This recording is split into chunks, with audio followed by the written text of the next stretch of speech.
This is a public service announcement brought to you by Cardell Sims and the good folks at TMG Records.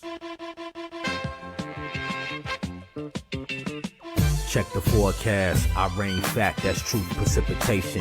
Give them time back or use it to build patience. Either or try to maneuver above basics. So when you touch down, you hover over complacent. Long story short, we made the time count. Incarceration couldn't keep our minds timed out. We just gave clout to the count times and grinded. Made our re-entry a journey out of confinement. What would be one word to describe this journey? Enriching. Unapologeticness. Elevating. Resilience. I say transformation. The re-entry journey, the re-entry journey, the re-entry journey, the re-entry journey. All right, man, we are back with another episode of the Re-Entry Journey. I am your host, Cardell Sims. You know how the song says, we're going to make it. And tonight, our guests, I like to bring to the floor, share their story, share their journey and everything that they've been to, introduce to the Re-Entry Journey family in the Re-Entry Support Group. Our guest tonight, Dr. Sandra Smith. Welcome to the Re-Entry Journey. Thank you. I'm excited to be here. Thanks for coming on. So tell us about yourself. Oh, wow. Well, I am a native of Alabama. I was born and raised in Southeast Alabama. I went to school there, went to college there. I am currently a resident of Texas. I don't know how much, I'm proud of that. Alabama, you said you started off Alabama. I just had to ask. You said Alabama. the Southeast, but what's Abbeville. the I always say Abbeville. Abbeville. It's between Dothan and Eufaula, or Dothan and Montgomery. So it's like 45 minutes south of Montgomery. Because I always just say Southeast. Because Right. So yeah. 'Cause I lived in Montgomery before. I Wow, lived in okay. Montgomery for about 6 to 8 months. Awesome. Yeah, but way back in time. Yeah. So that's where I was born and raised. And then eventually work brought me here to Texas, and I've been here 12 years. Yep. I've been in Texas 12 years. I've probably lived in every state on the East Coast at this point, basically just working. And we'll, I guess, get to the incarceration part of that whole story. But right now, I'm just working in the reentry field. I'm a published author of my book, which was about my journey to incarceration before, during, and after. So, that's just a little bit of an introduction of where I come from and where I am, and then we'll fill in the middle with the rest. So let's talk a little bit about where you come from. Mhm. What was your upbringing like? I had the best upbringing that probably a child could have. I was a change of life child. So my mom was 45 when I was born. My dad was 50 when I was born. But I had 5 siblings, 1 brother and 4 sisters. So there are 6 of us total. And just had a normal, I grew up on a really large farm in the backwoods of Alabama. We were poor. We didn't know we were poor. Or I didn't know we were poor. Because, we had the whole, again, farm, land, food, clothes, lots of love, lots of laughter. So I had, again, the youngest of 6. I really had what some would consider an ideal childhood. Right. So there's nothing abnormal about my childhood. My mother did die when I was 10, that, unbeknownst to me, triggered a lot of where my life kind of went left. But again, at 10 years old, you're not aware of that. So, but as a child, I had, again, a lot of love, a lot of laughter, and a lot of normalcy, other than the fact that my mom died when I was 10. Right. And you just said that when your mom died, it would kind of veer off into you getting into some things later on. Was it Yeah. feel like that, I mean, I don't really understand the feeling, but what was it you think that just, what about that you think drove you to start getting involved to where you become incarcerated? So what it was abandonment, but it was severe abandonment. But again, Mm-hmm. I was incarcerated before I even knew that, and that happened in my 40s. So I literally lived the first 30 years Wow. of my life, not knowing that I had experienced a trauma, because as a normal, people say people die all the time, parents die. It's not this really abnormal thing. But what happened to me is I internalized the fact Mm-hmm. that my mom had died as abandonment. Didn't know it. I was not conscious of it. And I didn't have, again, this, I wasn't hanging out with bad people. I graduated close to top in my class. I was, student body vice president. It just, I graduated. I went to college. I graduated from college. I went to work. I was, this really, people thought, awesome person, but inside I felt like I had to please people. I became this people pleaser. Again, later on in life, I realized, after having a lot of conversations, that that really was about, I have to do everything I can to keep you in my life. Like, you can't go Mm-hmm. away, you can't die, you have to love me. And all of that stemmed from my mother dying. And it's not Mm-hmm. like she chose to die. But again, that just made me very conscious, and it has helped me in the work that I do today. But it made me very conscious of how we talk to children and how we interact and what we explain. Back there in those days, kids were seen and not heard. I Right. just I remember the process, right? I remember I came home from school. My dad said to me and my sister, "Your mom got sick today. She's in the hospital. We're going to go see her." We went to the hospital. She was fine. She was alert. She had conversation. We got ready to go. She said, "Be a good girl for your dad." Um, she said to my sister to take care of me, but I never heard that. So that's another one of those things that you find out 35, 40 years later. Right. Um, but, go home, be a good girl. And I never saw her again. She died that night. She had an aneurysm. Mm-hmm. Um, yeah, again, later on that night, and she died. So the next day, it was just, there's all these people in my house, and I'm like, what is happening? And nobody actually talked to me. Like, it was just, my father cried, never seen my father cry before. So instinctively, something's Something's wrong. Why wrong. are all these Right. people here? Why is my dad crying? But nobody ever had a conversation with me. And something's wrong when you don't go to school. My household was, you go to school. Like, you're going to go to Mm-hmm. school, you're going to get an education. And again, I just remember thinking, what is happening? Like, what is wrong? Eventually, it may have been the same day, might have been the next day. I'm not 100% sure.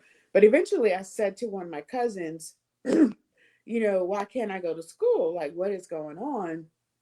And am I going to go get to see my mother again? And she just, like, looked down at me and said, your mother's never coming back. Mm-hmm. Not, your mother died. My dad, Right. I don't know that he knew to have that conversation with me. So then it was just the process, right? The process of the people and the food and the arrangements. And, you know, I wasn't a part of the arrangements, but there was this huge conversation about I was 10 years old, do I wear a white dress or a black dress? And that's just, you know, that's the only real memory of that. And then I remember being at the funeral and I saw her in the casket. And I remember trying to touch her face, because I used to rub her face when I was little. Like when I would go to sleep, she had really soft cheeks. So I just remembered her cheeks were really soft. And I just, again, I think instinctively it was like, oh, there's my mom. I reach out to touch her face and I couldn't. Like I couldn't touch it. Must have been 2 years later. I remember saying to my dad, well, it's probably more than two, because I just was like, so did mommy have a glass casket? Because you know how sometimes they have these caskets and it's glass from like the waist up. And he was like, he said, no, why are you asking that? And I said, because I remember trying to touch her face and I couldn't. Like I was pushing and I was pushing and I couldn't touch her face. And he literally looked at me and he said, that was her. She wouldn't allow you to touch her face. There was no glass. She didn't want you to feel her hard and cold. She wanted you to remember her face soft. So I was just like, ha, you know, it was just like, I guess that makes sense. Like, I don't know. But yeah, that really, again, it was that planted something inside of me that made me really cling to people. And I had a false sense of what love meant. I had a false sense of just the reality of life. It just, but I didn't know that. I had no idea that was my reality. And that was, you know, again, why now I am very specific about teaching trauma and making sure that people understand the effects of trauma, because it literally changed the trajectory of my life. And that's how I ended up incarcerated. Um, I was working for an organization, and somebody needed money for something. Honestly, I don't even remember what it was. And I didn't have it. And I didn't know how to say no, because again, I can't say no. I have to do the thing. I was young. I didn't have kids. I wasn't married. I had really good job. So it felt like I was supposed to take care of the things. And I didn't know how to say no. And I was in a position at the time where I embezzled the money to take care of stuff. Then, and I always say when I'm doing speaking engagements, especially at schools, and then I got greedy. So there's the piece where I felt pressure. Oh my God, I need to do this. I need to take care of it. And then it became easy. Then it was, oh, well, I did that. And then people always ask, well, didn't didn't you think you were gonna get caught? And I was like, well, if I thought I was gonna get caught, I probably would have done. I mean, I'm just saying. It's like, no, I didn't think that, because you get cocky. You get away with it. You keep doing it. You do it. You get away with it again. So that happened. It actually happened twice, by the way. I did it at a job. I had money because I had embezzled money, but I also had a really good job. I paid a lawyer and I got probation. And so And how did that make you feel? I did, but again, there was just this disconnect, right? It's almost like we talk a lot about privilege now with the whole um, diversity, inclusion, and equity stuff, and we talk about white privilege. But I was privileged. Obviously, wasn't white, but I did. I had a good job. I traveled. I did whatever I wanted to do, um, and had some really bizarre, unhealthy relationships, and just um, I felt like nothing was supposed to happen to me. That's how I felt. Mm. And So when you got probation, did you feel like somewhat sense of I won, I or was you felt feeling like like, you just didn't even got the probation? I mean, I did honestly, I did not think about it. I thought about it as, okay, it's taken care of. Like Mm. I didn't sit there and think, oh, I think I went to a court appearance. I got arrested. I had a lawyer. He got me out. I went home. He dealt with all the things. There was a court hearing. I went to the court hearing. They sentenced me, and I had restitution and probation. I went home. I was like, okay. Like I didn't That's sit there taken and care think of. That's it. I'm laughing because that's the first time I ever heard that answer of okay, it's taken It's the care of. truth. It's I'm, and that's the thing. Like again, that's why I'm so passionate about this work, because I somehow, and again, I guess it's more or less 30 years of denial is a lot.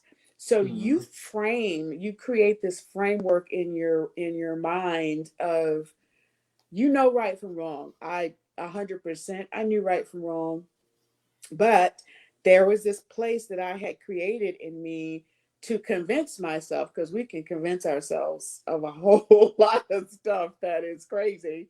But I convinced myself I wasn't hurting anybody. So I convinced myself, oh, they have the money. Like it's not, I literally convinced myself I wasn't hurting anybody. And the truth be told, the person I was hurting the most obviously was me. Right. Um, and so yeah, so that's the first time, and I just was like, okay, it's done, it's taken care of. I moved to New York, got another really good job um, as a comptroller of all the jobs in the world. The comptroller Put you at the right over. New York Put you right Botanical Garden. over. Put you right over the finance and It's like now again, it's like duh. Um, but they didn't know, they were, you know, basing it on again my work, my job, my experience, my background, my education, my experience, and they did I no was criminal background check or anything. apparently it didn't come up because Mm. I got hired. I was Right. the comptroller for the New York Botanical Garden of all the places Oh in the wow. world. And really just in hindsight, so horribly disappointing, because I was the first black female comptroller. Probably, I think the first black, forget female, but this is the first black comptroller ever. So that made it a really big deal. I had this, I had this burst of consciousness. I was only there, I think, a year and a half.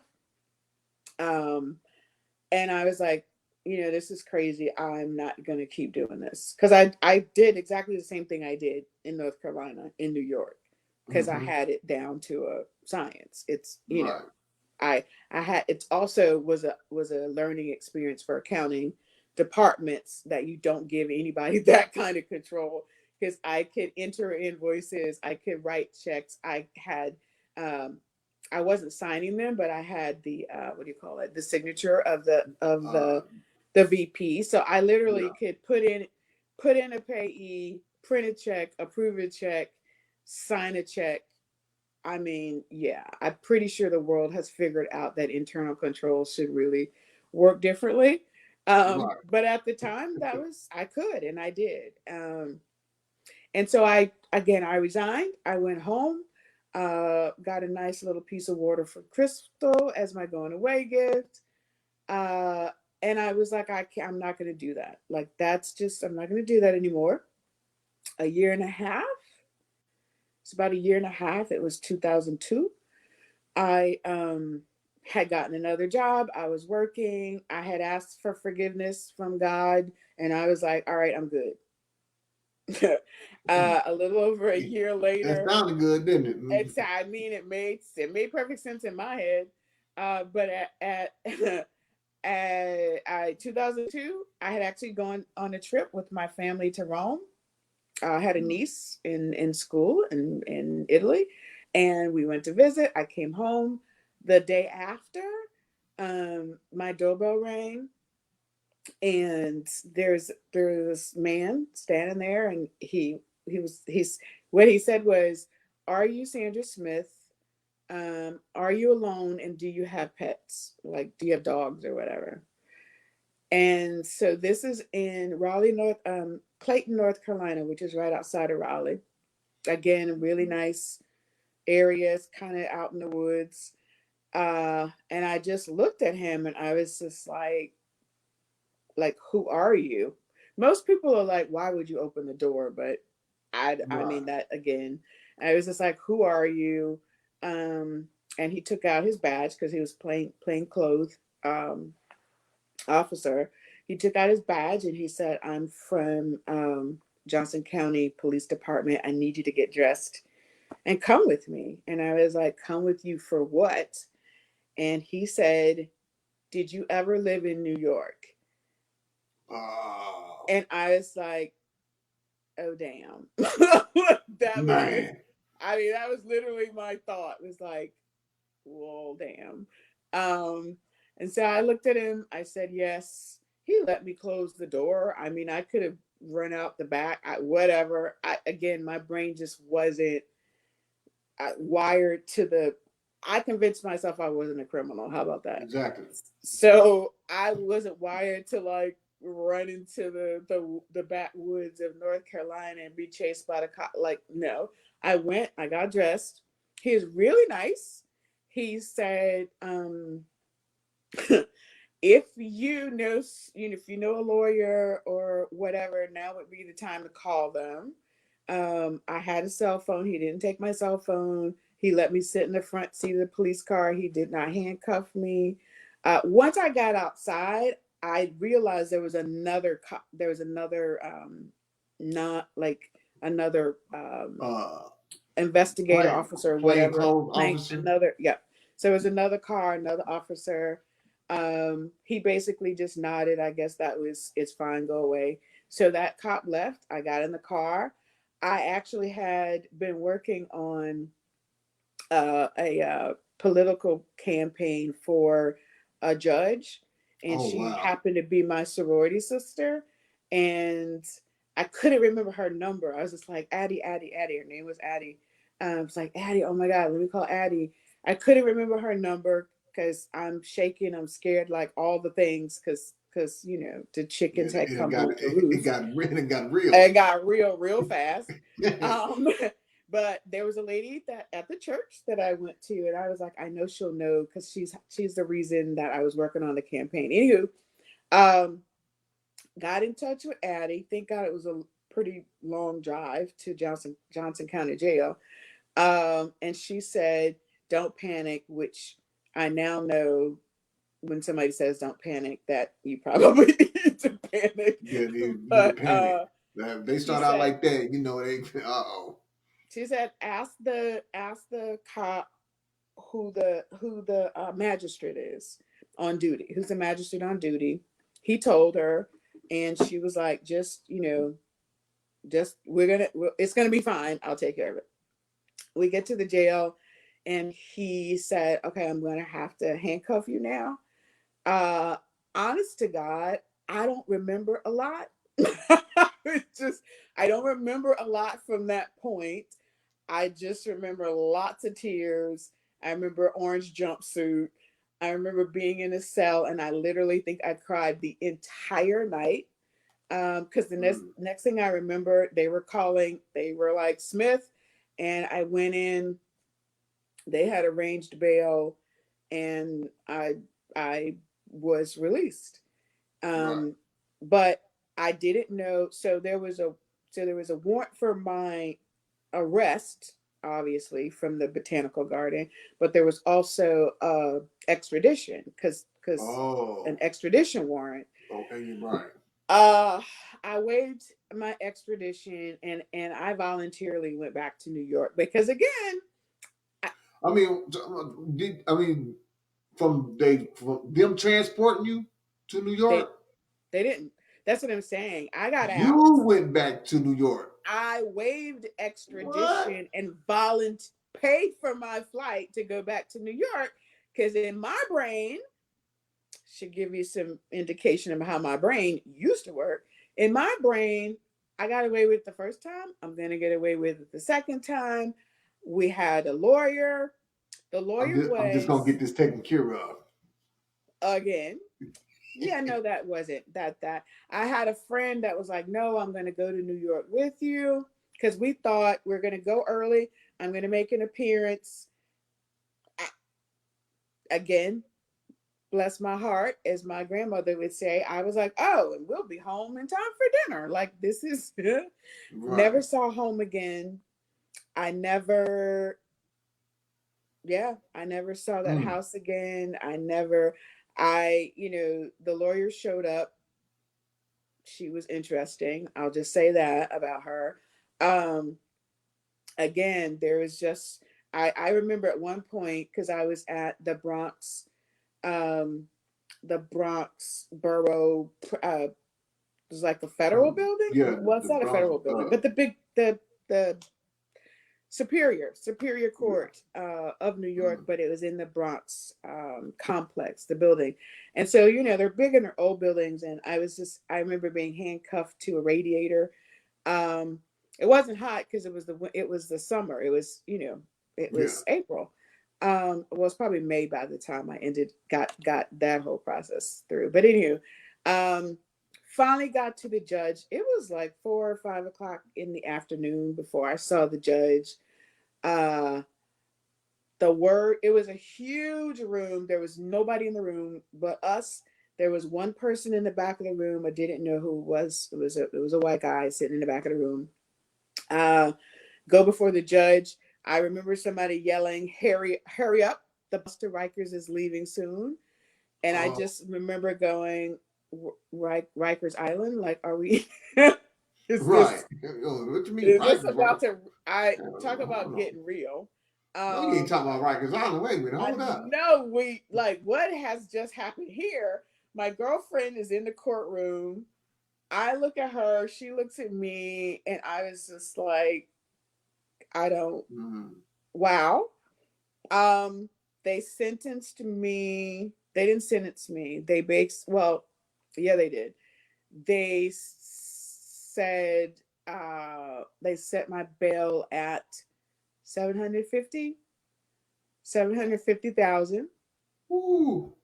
Yep. So yeah, I wasn't going home. So yeah, Uh, they did that to make sure that you ain't going home. they made yep, and because a lot of it was because the extradition warrant, but also just I'm sure by then they already knew that I had a prior conviction, so that was Yeah. you know. So anywho, I looked at her, she looked at me, I started crying. She was just like, "Oh my God, what do I do?" I was like, "Go home." I was like, leave my purse and go home. Like, I don't know. I don't know. We had no plans. We had no nothing because our plan was we got a flight leaving tonight. So I told her to go home. Don't miss your flight. Figure it out. I got on the bus. I remember like hyperventilating because I was just thinking about in the movies where there's some movie where Right. there's a bus that drives off the bridge and you're like handcuffed in they actually weld the little cells into Yeah. the buses. Oh yeah. And I'm claustrophobic, so I'm like I'm gonna die either in here or as the bus drives off into the water. So again, my Can't brain you was can't just you can't get out. But it I'm gonna tell you was right now, you're not the only one that has their thoughts in the back of them little in them it little cells. Well, if this bus crashes or anything, it's a wrap. I can't it's a do wrap nothing. because you're handcuffed and you're in there. Anywhere in there. And Rikers is literally an island, so you got to drive over that bridge to get to Rikers Island. Mm. So that was, yeah, I mean, that was just the beginning of that whole nightmare. Um, yeah. So Wow. I was at Rikers 6 months. I was at Rikers six Mm. months. We kept going back and forth with me trying to get bail, trying to raise it. They wouldn't allow me to use my house because because I had an embezzlement charge, which Yeah. was tied to money and Mm. probably property in their mind. So it was like, no, you can't use anything you own. So then I'm going back and forth with my family in Alabama to try to get them to put the house and the land. And then at some point, I don't know, I woke up and I was like, I just sentence me. Like this is this is Right. crazy. I was just about to say how going through that back and forth, like you going through this, you're trying to get the bill, you can't, they won't let you use your house. So you're trying to get your family, and I'm like, nah, we ain't, nah, I don't know Yeah. about that. Yeah. What So they were split. You know, there was, I would say I wouldn't even say split. Most of them were, yeah, they're like, yeah, no, this is crazy. What are you thinking? What were you think? Mind you, they didn't know about the first mm. incident. Oh, so They caught they found out really about it all once it came to the second everybody. incident Look, and everybody found start going to court. and you know how they found out? Because it was on the front page of the New Yorker, and it was also on it was in two newspapers. The guy in the back of the court that I didn't know who he was Mm-hmm. a reporter. Yeah, he back there getting all the information. And got to Rikers, woke up, and actually it was a what do you call it? It was a officer. I was going somewhere because they were like, you're allowed to talk to the chaplain, whatever, because you're from out of state. We'll see if she can help you. I also had family in New York, but I was going to see the chaplain, and the officer literally had the newspaper in her hand, turned it around, and she was like, "Is this you?" Mm. And I was just like, "Oh my God." Made it big time now. And not in a good way. That's So not a good thing. that was not at all a good thing. So yeah, that was the beginning of that. I finally eventually got another lawyer. I was actually dating a guy that was the bodyguard for a famous person. Um, and he had a lawyer that had represented like some rappers and drug dealers. Again, this is just Mm-hmm. the most hilarious choices. It's all written in my book, Choices. But he was awesome, and he didn't work in the Bronx. He actually worked in Brooklyn, and the for some reason the judge just really didn't like him. I guess he was arrogant, he was black, he was whatever. He and the ADA just didn't get along. Mm. Or not the judge, the ADA rather. So anywho, I ended up getting 3 to 6. Wait a minute, I should know that. It started at 3 to 6. I ended up with 2.5 to 6. Mm. And I was just like, I don't care. Just take it. I need to get it started. There's all this other stuff happening. The house is gonna go because by now it's been 6 months at Rikers. So by now my house is going into foreclosure. Like all the things are happening. I did have a friend. It's always good to have one criminal, like because I had a Right. friend that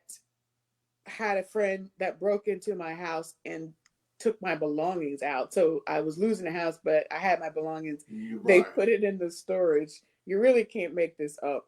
I lived it, and every time I tell it, I'm just like, that's insane. Hey, Um, hey, you got but to get the stuff somehow, some way. You know, I a was lot of like, sentimental value and stuff in there. there was a lot of stuff in there. But yeah, they broke in, they got my stuff out, and I got sentenced to 2.5. I went to every state prison for females in New York State because they didn't know. They just kind of kept shifting me. They were Mm. like, "You're the worst criminal. Like you're educated. Like you're stupid. Like why are you here? What were you think? Like all the things." They sentenced me to shock, which is it's like a boot camp type of early release place. So Right. that's all the way up at close to the border in New York. It's called Albion Prison. And I got up there, spent probably a week, and they were like, you have to pack up and go back downstate. And I'm like, why? And they were like, literally, I think I still have the paperwork somewhere. It literally said, due to the nature and sophistication of your crime, you're disqualified from shock. Oh wow. And Who? that'll get you released early. That was the point. I didn't care. Right. I was like, yeah, I think it was actually like a 6 month program too. I'm on a Mm. bus. I'm on my way back down to this to I don't even remember the second one. It was actually the third one. But anyhow, who's counting? I went back, and then about 3 months after that, they were like, I went to this counselor, and the counselor was like, have you ever done drugs? And I was like, nope. She was like, are you sure? And I was like, I'm sure. I think I would remember if I had ever done drugs. Right. She literally leaned over the desk and said, have you ever like smoked a joint? I see you went to college. Everybody smokes marijuana in college. And it finally clicked. You need to Right. say What you trying to? yes. Yeah, you need to say yes. And I was like, yes, I smoked marijuana. She was like, great. You're going to KSAT. KSAT is Comprehensive Alcohol and Substance Abuse Treatment, Right. which again was a 6 month program. But at this point, I'm what, 8, 9 months in. Um, Uh-huh. so again, fast forward, I completed that. I got work release. I had so there was a total of 18 months, and I had an apartment and a job waiting for me at Medgar Evers College in Brooklyn when I got And out. and when you was on work release, did you get paid? Um, what was your wages like? Was they regularly? On work release, it was regular because what they did in this, after you completed that like alcohol and substance abuse program, which by Mm-hmm. the way is where I really found out what a lot of my issues were, Right. um, that it brought it to a conscious level by talking through it and going, oh damn, like you actually know what you're talking about. Um, but so what happens when you complete that program, you go to a house. It's like a Hathaway house, Yeah. and you go to work. Like you go to work during the Okay. day, you come back at night. It's not, there's no bars. It's a treatment. It's further treatment. Mm-hmm. Um, you have counselors that are there, and they're like, when you arrive, it's like the house, the executive director of the house was like, you have to, take them out of those clothes. So it was a house. They had partnerships with people to get clothes or whatever.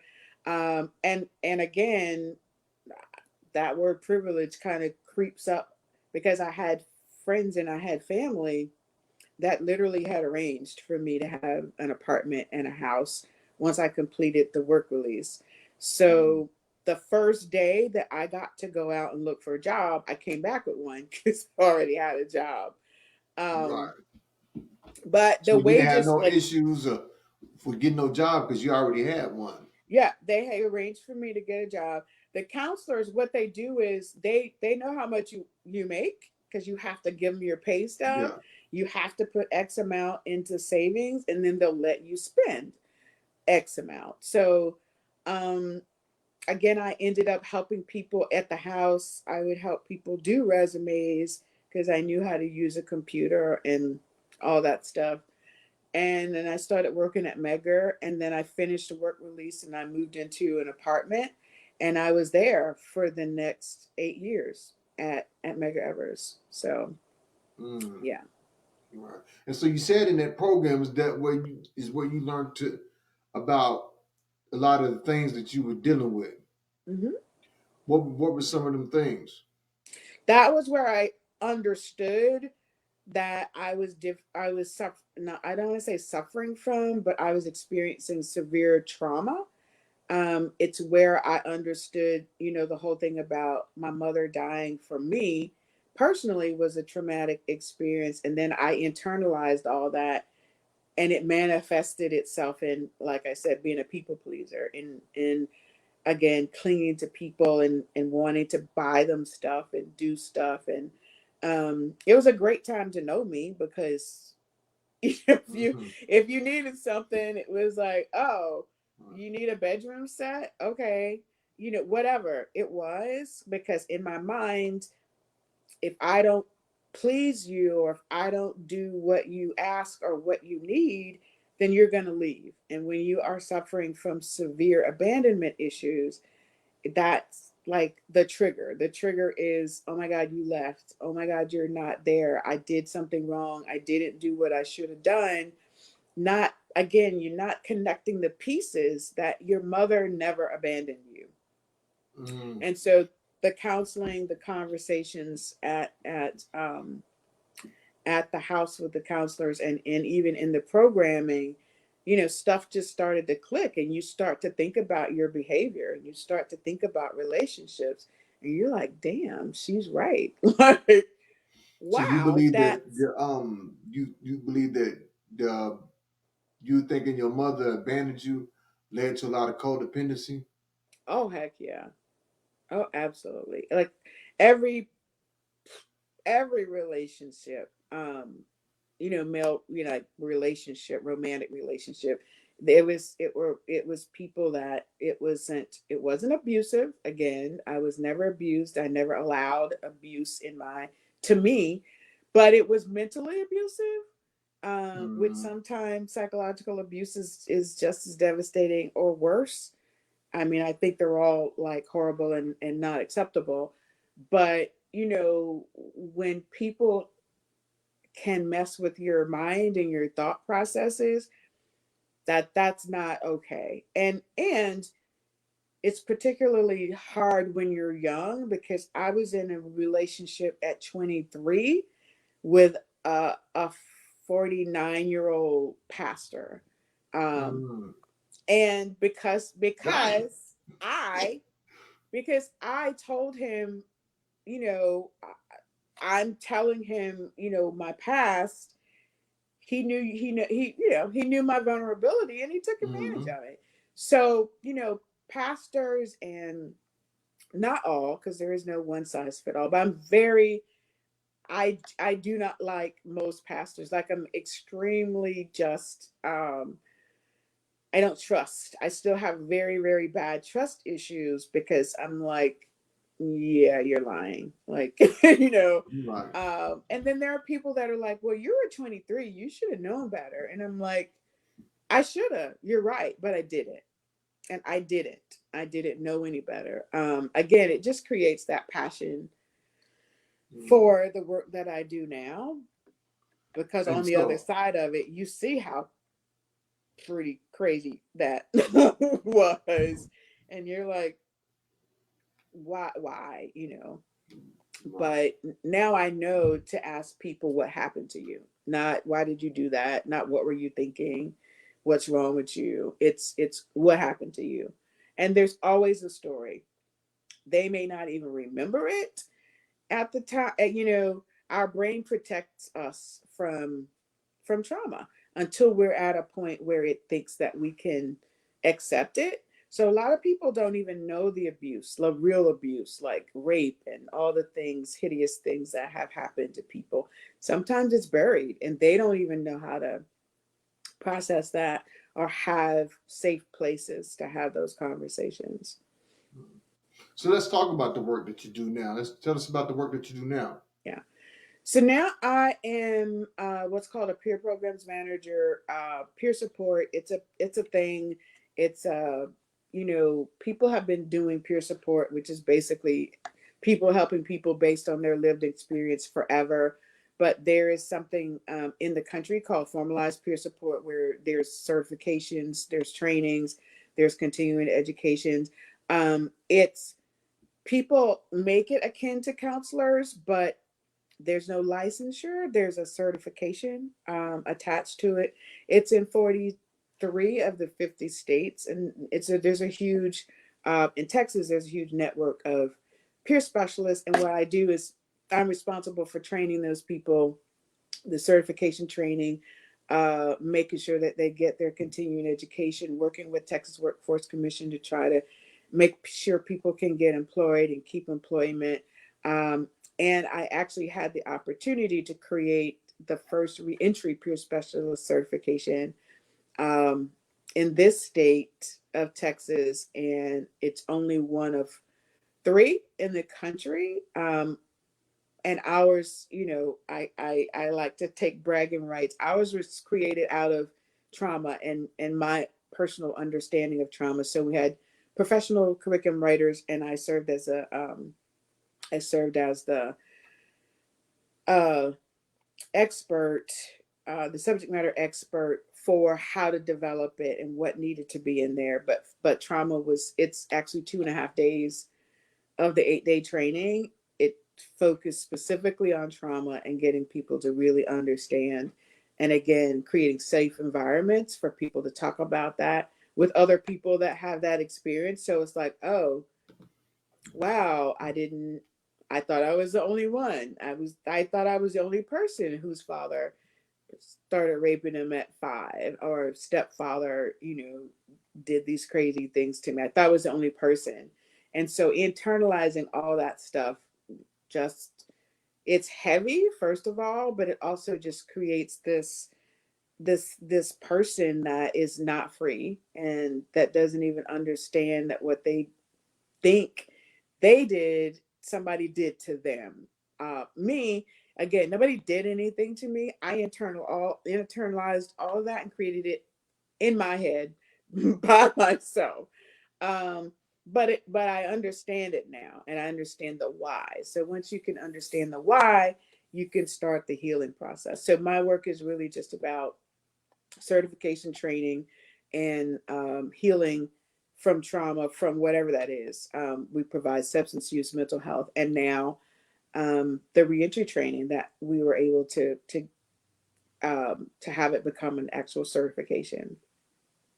Okay, and is that certification? They can take it when they get out? They have to take it when they get out. I'm trying to partner with a lot of people to create a lot of programming to take it inside. They can't obviously get their certification in most cases until they're out, but we did a lot of the programming up in Dallas at Lou Sterrett Jail, and that really was around my book, because I took my book, which again is my kind of like my life story through the whole process of incarceration, but we were able to make it into a workbook so that I could go in to the jail. I think I went in twice a week, and we really just talked about each chapter of the book. So we turned it into a workbook so they could actually, so we had questions for every chapter, and they would write about it. And then I would go in and we would just have conversations about what was it in that chapter of my book that you can relate to. And it turned into a 16-week series that just allowed, this particular was a male prison, and it allowed the guys to really just have some conversations. One of the guys was like, oh my God, I now know how to help my daughter deal with my incarceration, because there's probably a part of her that feels abandoned by me. And I was like, yes, like that was pretty exciting. So I was like, yes, you get it, you got it. So that's pretty cool. And let's say like somebody commented that's watching, they said they're interested in this program. I think it might be a Linda. So yeah, it's a Linda. Linda says she's interested in the program. So how can someone who's interested in becoming getting certified as a peer specialist, how can they go about doing that? They can email me. They can go to the website. I currently work for the Mental Health Resource of Texas, DBA Via Hope. So if they go to viahope.org, viahope.org, just go to our website. You can, it says what we do. There's a whole, about, I think there's 4 or 5 pages, starts with a video of me talking about my experience in trauma. And so viahope.org.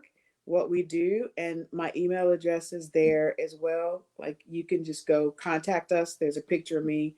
You click on the link and it'll bring up my email address, which is sandra.smith@viahope.org.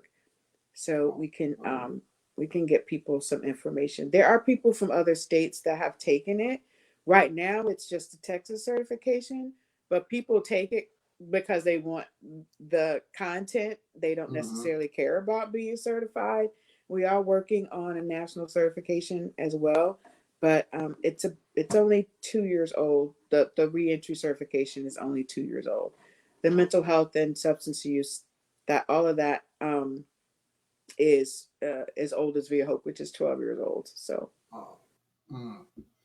yeah. And okay, so they got the I typed the website in the comments, so they got the website.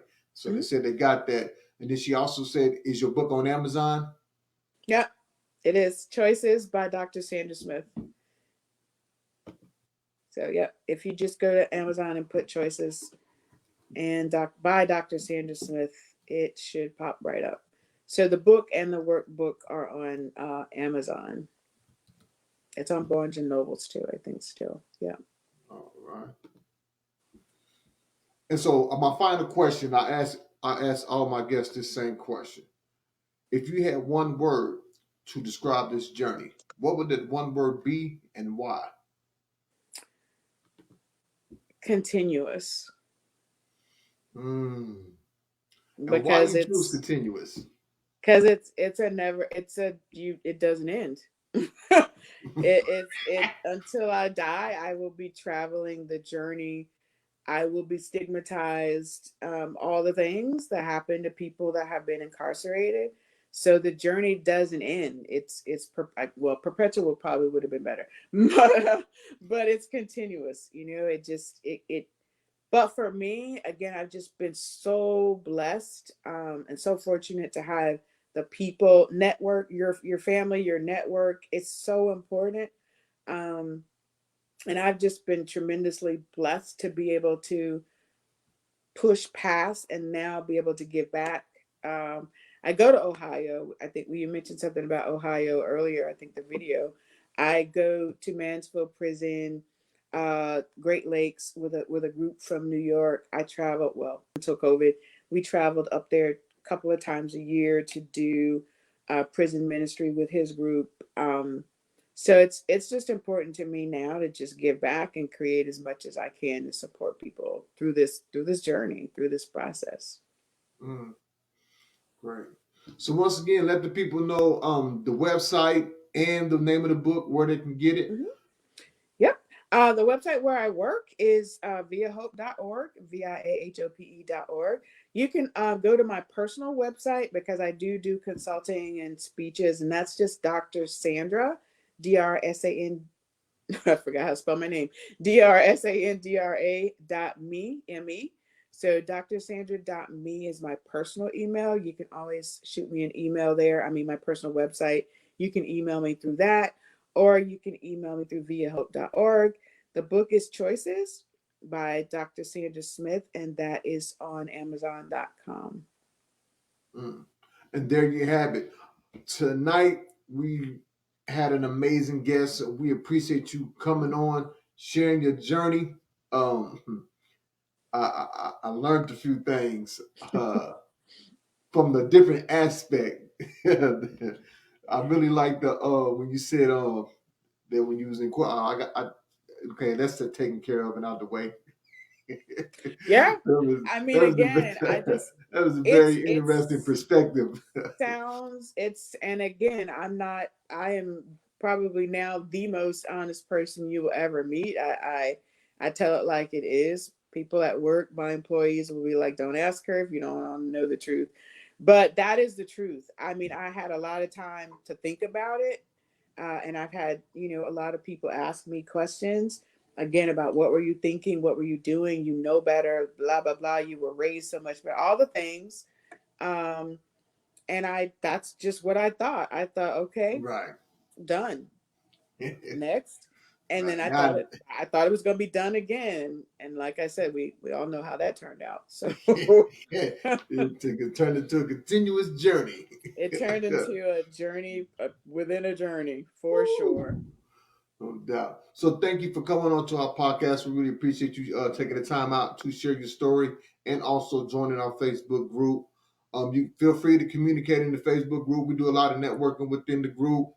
Anytime you want to go in there, share your website, share your book, share your information and your knowledge, we'll really be appreciative of that. I will do that. Thank you so much. I appreciate it.